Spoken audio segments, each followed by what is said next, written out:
Welcome to the Data Strategy Show. My name's Samir Sharma, and I'll be your host for the next, what will be, 35 minutes today. My guest is the brilliant Moon Javaid. Moon is in his 8th season with the 49ers and currently serves as the Chief Strategy Officer. In his role, Javaid oversees business intelligence, CRM, and fan feedback, manages retail, mobile app, and concessionaire relationships, works on bids for large-scale, non-NFL events, supports the drive for local revenue, and aids other business aspects of the organization with strategic and analytical support. Under Javaid's guidance, the 49ers have built a data warehouse that processes over 3 million records per day. Wow! And launched the award-winning Executive Huddle, the first real-time analytics control room on NFL game days. Executive Huddle's recent awards of note include being named the leader in innovation by Leaders in Sports and Best Venue Tech by the Stadium Business. Executive Huddle is also a finalist for Sports Business Journal's Best in Sports Technology, and that's to be announced later this year. And Moon has also collaborated with ticket operations to break NFL records for the highest revenue in a regular season game and secured bids for WrestleMania 31 and the Gold Cup final. Under his leadership, the organization has acquired Cal High Sports, the Emmy Award-winning high school program, launched a sports medicine facility, and started the first conference in sports dedicated to business strategy, the Horizons Summit. Previously, Javaid worked at Linden LLC, a healthcare-focused private equity fund, and Lett Consulting.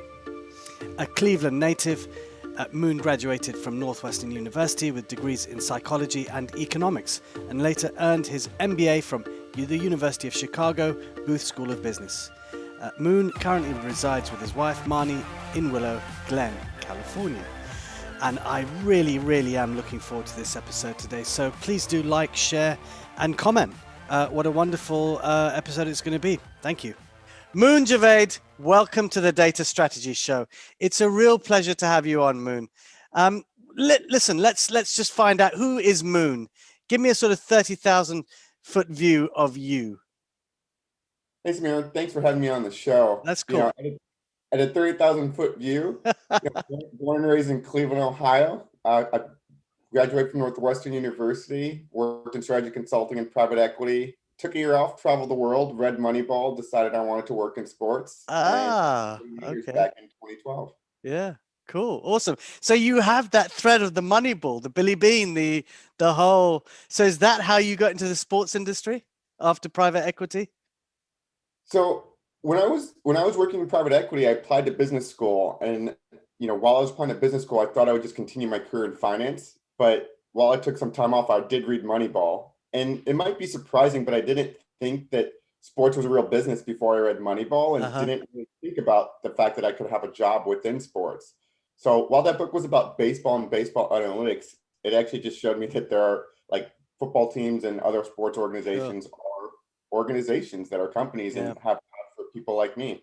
So yeah, Moneyball was hugely influential for me. So what inspired you? Because it's quite interesting, if you have a finance background, you've got a private equity background, and then suddenly you're sort of reading this Moneyball, and I don't know how much analytics was in that sort of background, but what was it that actually defined that moment of saying, oh, I want to work in sports? But did you also have the same feeling that I want to work in analytics as well? No, I didn't have that feeling about analytics. It was definitely about sports for sure. And because I'm just a huge sports fan, if I actually took off the virtual background here, you would see all the sports memorabilia around my room. From I've got a Roger Federer ball right there, Landon Donovan ball, Tim Howard glove, Jim Brown helmet, Usain Bolt shoes. Wow. I can name off and rattle some more stuff that I have here, but I'm just a huge sports fan. I grew up watching sports. Sports is very big within my whole family. My sisters and my parents, we all love sports, and we used to watch it together. And I remember going to games as a kid with my dad, and those were some of my favorite memories of spending time with my dad. So just being involved with sports is something I've always been passionate about, and to be honest, it is somewhat of a dream job for me to be working in sports. That's amazing. That's amazing. And I'm very similar. I'm like you. I mean, I grew up very much on sports, and so, but obviously, I know nothing about American football, very little, apart from what I've managed to read. I did go to the first ever game actually in the UK back in the 80s. I think it was and this is it was the Washington Redskins versus the St. Louis Cardinals. Yeah. Yeah. So that was the first ever game, and we ended up. I think my cousin got some tickets, so it was fun, But I just still didn't really get to understand the game as much. But hopefully one day I will. Even living in America, I went to a Giants game, but I just didn't. I didn't get into it, We'll have to get you over to a Niners game, and we'll teach you the game and turn you into a fan. Absolutely. So listen, so you're reading Moneyball, the whole data thing, and then you get your job at the 49ers. And then it's strategy and analytics. Tell me a little bit about, how you first started and what your thoughts were around, wow, okay, I've got to do this thing called analytics as well. And obviously I know you're from a strategy background, so that comes pretty natural to you, no doubt. So how did you couple the two together? Yeah, I think, well, within our organization, so I joined back in 2012, 2013, Mm-hmm. and our group was really just forming at that time. There was about 8 of us within that group that were hired, and we were hired in really as Levi Stadium was opening up and to help project manage different areas of the building and to really make sure that it was successful. We were launching a new app at that time. We were launching something called like in-seat delivery for food. Mm-hmm. We're opening up a restaurant, and we're opening up the biggest retail store in an NFL stadium. So the company actually hired a bunch of ex-consultants, and we were really working with the rest of the organization to make sure that we opened up on time.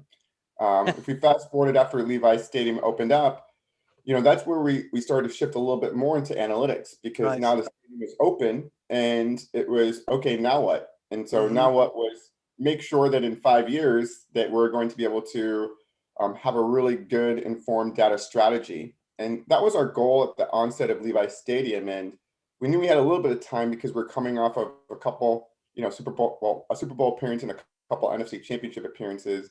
And our ticket sales were very high at that point, and our record was really good, but that type of success for 30 years, which is the length of an average building, is tough to maintain. So, you need to have a really informed, great data strategy to help carry you through those times where the performance on the field or the record might not be where you want it to be. Sure. So that's a great position to be in. New stadium, you've got, a really good legacy and history behind the team.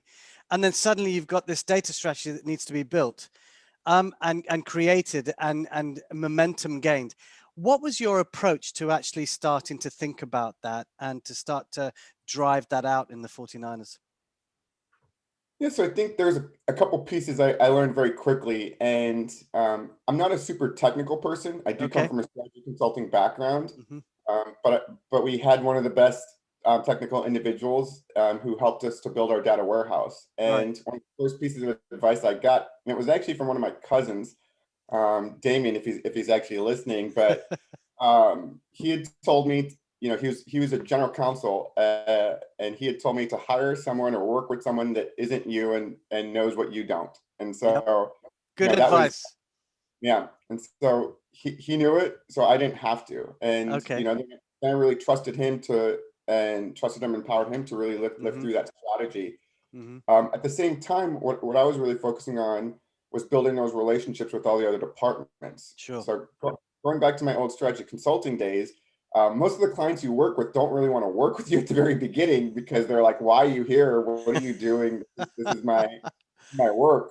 And it's kind of comparable for a lot of individuals in strategy and analytics. And so what I learned as a consultant was you really have to build those relationships, get the individuals to trust you and them to understand that, hey, you're not trying to do anything nefarious. You're just actually trying to help them.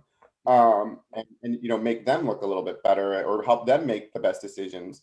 And so building those relationships is where I really focused my first couple of years. As there were some people that were apprehensive. I like to say it's a third. There's like a third of people that are immediately going to buy like into analytics and what you're trying to sell. There's a third that are kind of on the fence that that are probably open to it, and then there's a third that are just going to look at you and say, I don't really know about this. Really trying to get the organization to believe in and work with us was what I focused on, and while the team built out the tech stack. So with that said, and you going around to the, to the different departments and this whole third thing, I think that's brilliant. I like the way you've put that. What were the sort of business levers that you were looking at? Where did you start to build out? I often look at them as the strategic objectives. What were the pillars that that started to emerge for you? And were you working off a particular strategic perspective, or did you have to build that for yourself?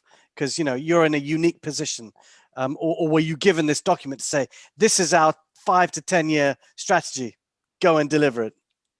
Yeah, I think that's probably more of something that we help to do for the organization in our department. So coming from the strategy group, I've put together a number of strategic plans, not only for the 49ers, but also for Elevate Sports Ventures, our sports agency where we work with clients as well.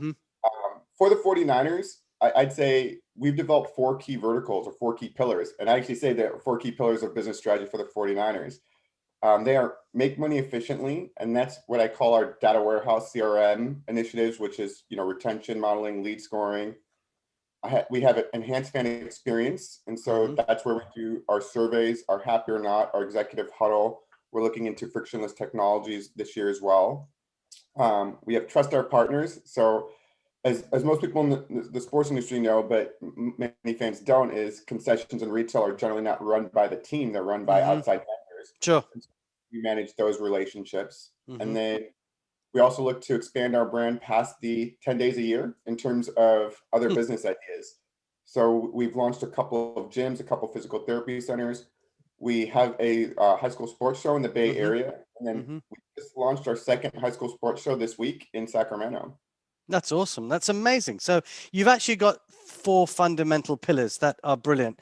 Tell me a little bit about, obviously you've built this stadium, you've got record ticket sales, and you've got all of these partners around, concessions, new shops that are opening and so on. And you at the center of that, we look on the field and we look at the players, but actually central to that is the fan experience. Tell me a little bit about what you've done in terms of driving satisfaction for the fans, and how have you built that fan acquisition, or just the dedication that you've looked at of how to enhance their experience and so on. Yeah, so overall we do a number of things here, and I'd say the first thing is we really do pay attention, and we really do spend time, energy, and effort, and it's not just our words saying that. And so I think we place an emphasis on it. And so starting in 2013, we started to really survey our fans, and we started generating about 30,000 surveys a year. And so if I look at data from before that, we were getting about 500 surveys a year. Wow. So we immediately jumped up to a much larger degree. So with much more information, you can understand a little bit more and have more insights. So we took the year 1 of survey, I would say was not a very great survey report that and I built it myself. It was not very, it was like 100. At least you're honest. Yes. It was 108 bar charts. My goodness. Yeah, but it was a beast to build, and so it wasn't that great a report. But what it allowed me to do was it allowed me to start a process. So I started meeting with all the key stakeholders, and I'd say there's 8 different facets of a game day experience, that cover everything from entry and arrival to security to concessions to retail to the overall game day entertainment and the video boards and sound, and to exiting and security, and I think amidst cleanliness as well. But we then would talk to each one of those stakeholders. So if a game was on Sunday, we would then walk through the report with them on Wednesdays. And so what that's to do is start to build a loop of people getting reports of, hey, this is what's happening on game day, and then getting encouraged to, hey, we can make some tweaks or changes here or there to help improve this. A big moment for me came in the last meeting of that year where I was super proud of this, but I was talking to our T guy, and I was like, hey, the Wi-Fi, we scored low this week. You really need to fix it. And he just in the most snarky response was great, Moon, which one of the 1,500 access points do you want me to fix? Oh, so my goodness. that was a light bulb moment. So then we we literally had to tear down the survey, build it up again from scratch, and built it in a way where we could then understand where the comments were coming from within the building and started to build more map visualization. Okay. And then from there, once we got the heat map visualizations, then Al really wanted us to move to real time because we were talking about making improvements in between games. And after 2 or 3 years, we were able to make hundreds and hundreds of improvements between games. And we had already gotten into a good cycle. So then Al, pushed us to move it further and said, can we do it within game? But, we couldn't have started in 2013 with just going to like real time. It was because we spent a lot of time and effort building up our survey program.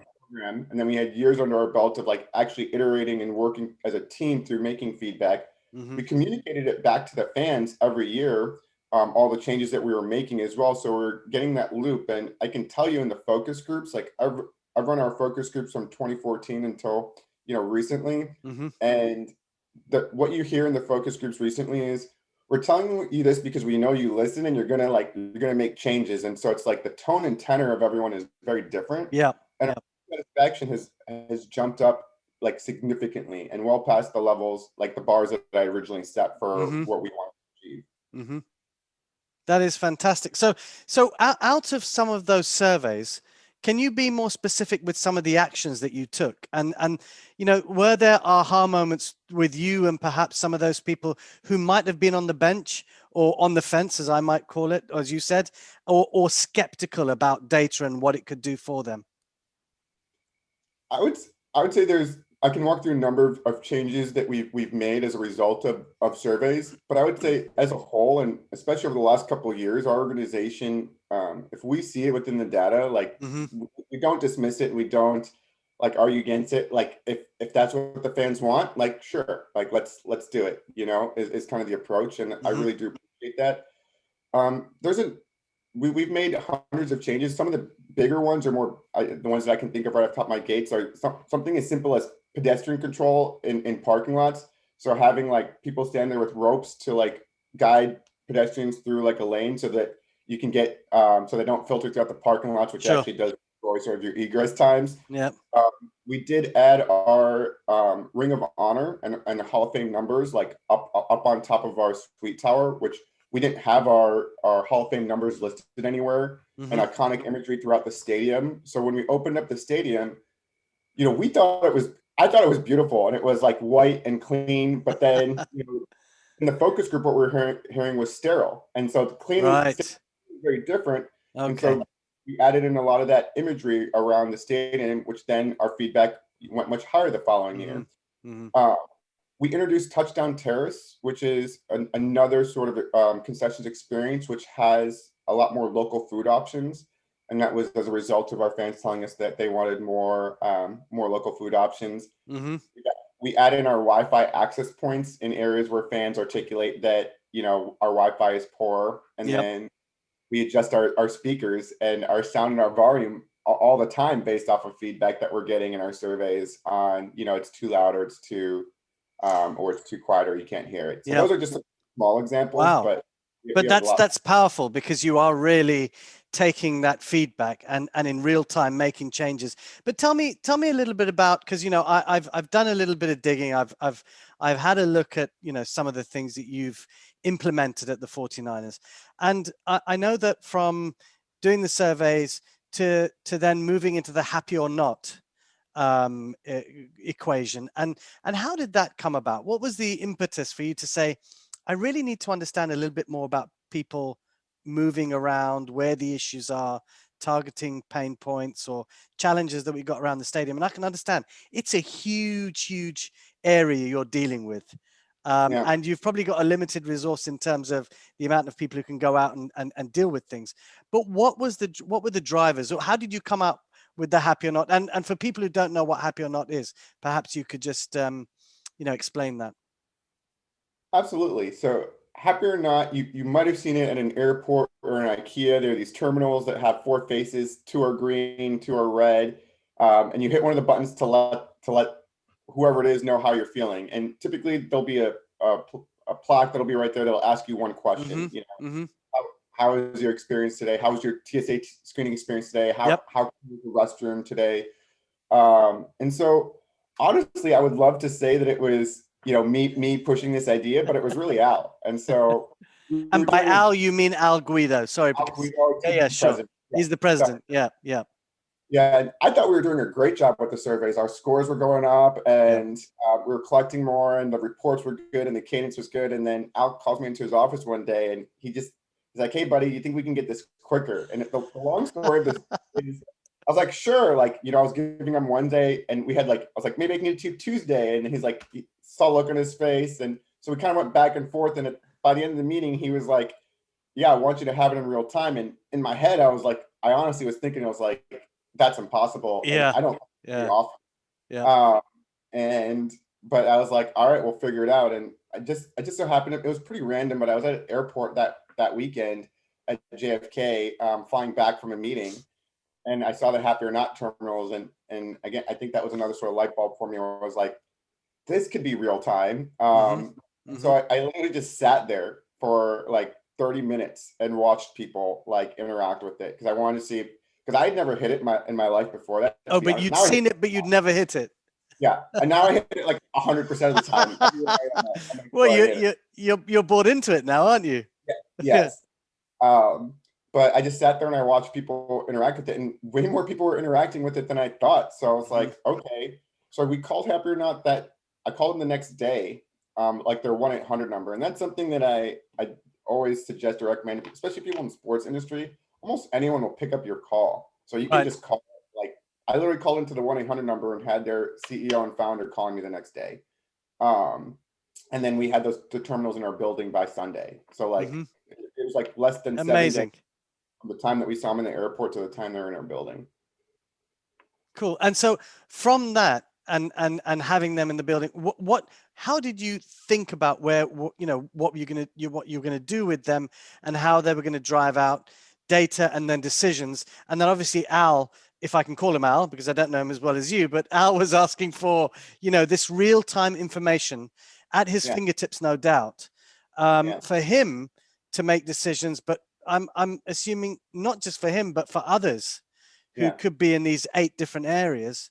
And so what was that like? How did you start to spin that out and get that out into the stadium, and in real time? What did you have to do? What did you have to enable? Yeah, great questions. Again, I think, Johnny, some of the things that you've talked about, you're iterating on, like, that you just have to build on things, right? And so you can't go from, I couldn't have started from zero and been there, but because we spent years on it and had platforms and cycles, we were able to make more changes here.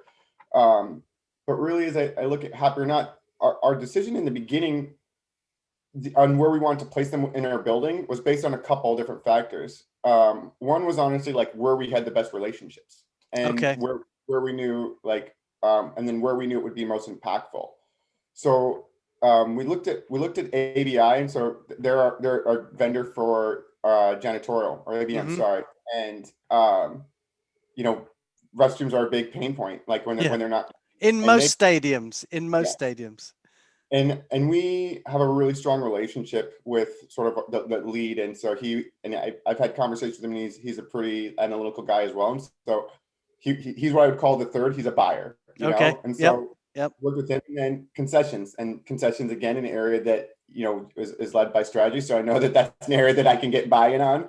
And so we started with those two, and then we got some wins, and then you build off of that, and then we expanded into other areas of the building and for other stakeholders, and that's really the path that we went down. And we really just have to show that we're making some improvements. And so one of the big things that I guess if I took a step back here was with Happy or Not, like when we first started working with them, they were not sending us real-time reports. They hadn't sent real-time reports to any of their clients. None of their clients had actually requested a real-time report. They'd all got reports the following day. Right. But they were ingesting the data by the second. So we actually worked with Happy or Not to develop their app, the mobile application that they do have. Wow. And so to get the reporting in real time on an app, so that we could then get it into the hands of everyone in our building, as you said, instead of just one person reading a report. And that was one of the big reasons why we wanted to work with Happy or Not, and why I had them in our building in 7 days, is because a lot of those times when you cold call people and you'll tell them you tell them what you want to do, which is probably different than what they're thinking in their roadmap. They'll generally give you thanks, appreciate your calling. This is very cool. But like, we're going to go down our roadmap. Do you want to do this? And I'm like, no. And so they were just like, we've never done this. We've never thought about this, but sure, cool, let's do it. And I was like, done. That's what you need really in a relationship like that. Yeah.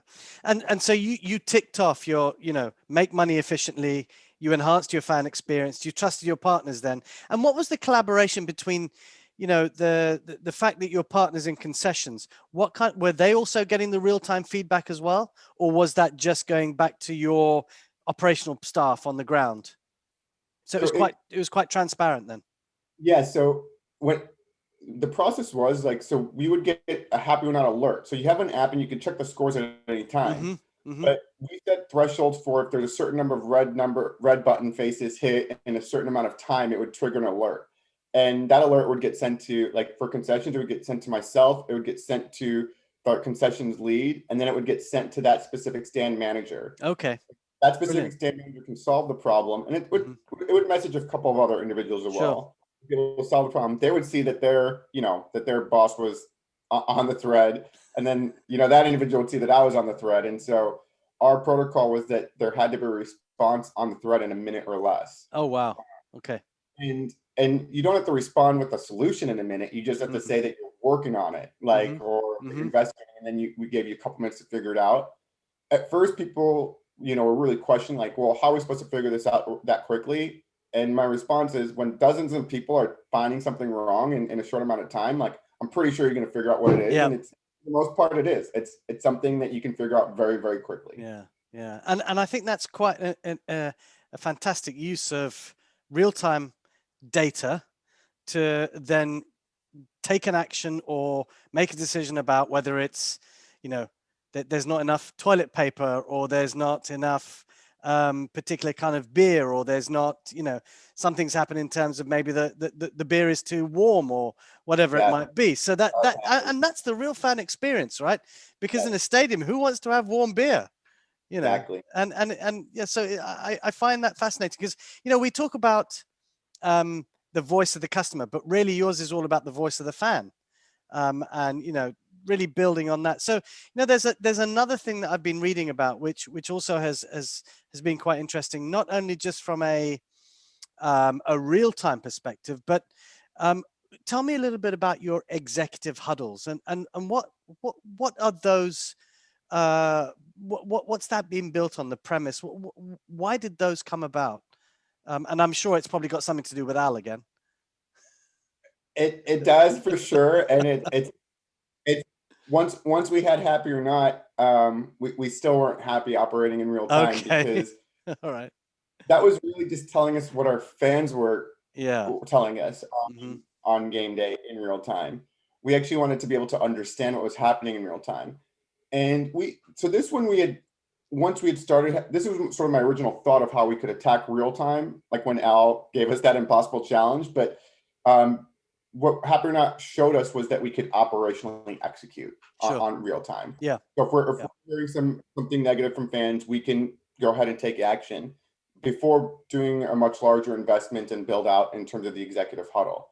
So now the executive huddle is our partnership with SAP.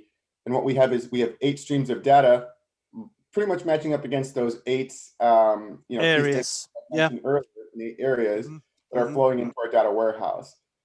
It updates, every minute or so. Okay. With data, and we have really beautiful visualizations that are built as well that are projected on the screens. And each one of those visuals is built in such a way that you can identify if there's a problem or gap within like a second or two of looking at it, because we'll have like green and red coding, and we'll have comparisons against previous games, so you can see where things get out of range. And we have a couple of analysts up there that are just like on walkies talking to some of the other key stakeholders, and we're just really letting them know what's going on in the building so that they can make the changes that they need to help experience high. So it's kind of like your the operational view, but it's like what I can't even get the word in my, the intelligence room. It's like you've got all of those screens everywhere, and then you can literally be looking at it real time and understanding exactly. So how is that different from from something like Happy or Not, does that actually then those 8 areas, because one of those areas is parking, for example. Yes. Yeah. How are you streaming data from parking, or what type of, is that an IoT, or is it something that's, significantly different? Yeah, parking is a really great area for us to examine. But answering your question first, like Happy or Not is one of the feeds into the executive huddle. Right. Happy or Not is customer feedback. Yeah. Yeah. Versus like for parking, I'm pulling parking scans. So this Okay. a minute after you scan your ticket, I have it registered up in the executive huddle. And then what we can start to see in one place is how the lots are filling up. And if some of the lots are filling up a little bit quicker than normal. And we have 45 highway signs that we control out on the roads within a 3-mile radius. So we can change that sign immediately. Instead of saying, wow, go red lot 1, go right to red lot 2. Yeah. Those are some of the changes that we do make in real time and understand how the parking lots are filling up. Fascinating. The same for entry into our building. So if you enter into our building, the ticket scans, we get them a minute later. And if we notice that, gate F is getting a lot more traffic than usual, we'll probably radio Jim Mercury, our VP of stadium operations and general manager, and say, hey, we might need to shift some people over to gate F. And so he'll make that decision then, and usually we'll deploy more staff there. I mean, that's just pretty awesome when you think about it. I mean, that's just brilliant, because I'm thinking about the guy who manages the stadium, as you just mentioned, Jim, I think his name is. Before he had the data, he was having to go around and do this quite manually, or they're on their walkie-talkies, there's a problem here, but suddenly you've got this real-time fast streaming data, which you can then make those decisions, and it's probably a lot quicker, because the fact that you might see it on the ground when it was more manual was, meaning that it's getting there less, in terms of the time it takes to notify somebody. So their jobs must be very different to what it was previously. Well, I think, Jim has, let's call it probably 20 plus years of experience. Oh, so he knows the types of things that might happen. Yeah. So it's actually really great then when you can combine, having great analytics with someone with great experience and the ability to understand. I think you get good things. So I think it's a combination of both that has made us pretty powerful as an organization. And then as you've started to roll that out, what are the newer types of things that you're looking at in terms of, maybe fan experience or stadium experience, and how has the data that you've now collected helped you to start maybe, a new revenue model, or starting to think about new products and so on? Have you started to have that insight as well? I would say that we're always thinking, and we're always wanting to understand and be on top or ahead of the curve. And if I told you about a lot of these initiatives that we're talking about today, you'd give the game away. Yeah. Like the executive huddle, took years to we're launching the member inclusive menu this year, which was years in the making. Our Horizon Summit was years in the making as well. So we certainly have some ideas that are out there.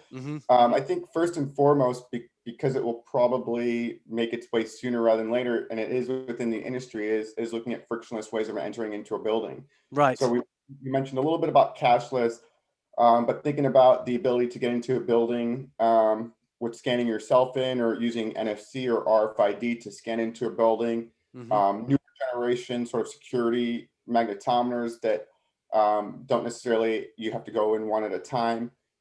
We do keep our pulse on Disney. I always love Disney. They're amazing. Yeah. And looking at their experience that they have down there, but we'll certainly evolve that experience based off of quote unquote the new world that we'll be facing. But those are things that we had our eyes on for a couple of years. The pandemic will help certainly accelerate. Sure. Yeah. And now coming out of that pandemic, and coming out of, as you just mentioned, digital and data will accelerate. What are the kinds of things that you are, how has this reshaped the conversations that you're having, and more so within the industry as well? The sports industry is a big revenue, generator, but what kind of conversations have you had around, coming out of the pandemic, and then thinking about how you move forward with, advances in data and analytics? We've been very thoughtful about it, and there's actually a couple of good calls a week that are cross sports, and even like Okay. an NFL calls. And so I think a lot of teams are collaborating a lot more than what you might have seen before the pandemic. Everyone is talking to each other, and it's not just within the business strategy world. As I go to our exec meetings, I hear about our CMO on a marketing call with a bunch of individuals, and Jim Mercurio, our CM operations lead, is on a number of calls as well. So we're all listening to what's going on. We're all watching what's going on. Yeah. I was at Oracle Park for Giants opening day. I didn't even go to the game, but I just went there to stand outside to watch people, like, how they're entering in. Okay. Wow.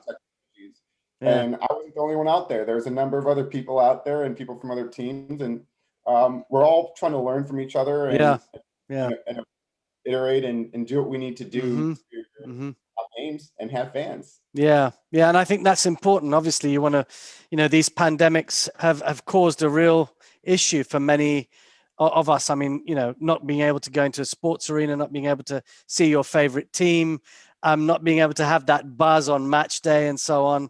So I think that those are definitely things that have been disrupted over this last year. But Moon Javaid, I'd like to thank you so much for being on the Data Strategy Show today. It's been fascinating. I wish you all the best of luck with your role and scaling out analytics in in the most imaginative and innovative ways going forward. So thank you so much for your time, and keep well. Thanks, Samir. Appreciate it. Cheers.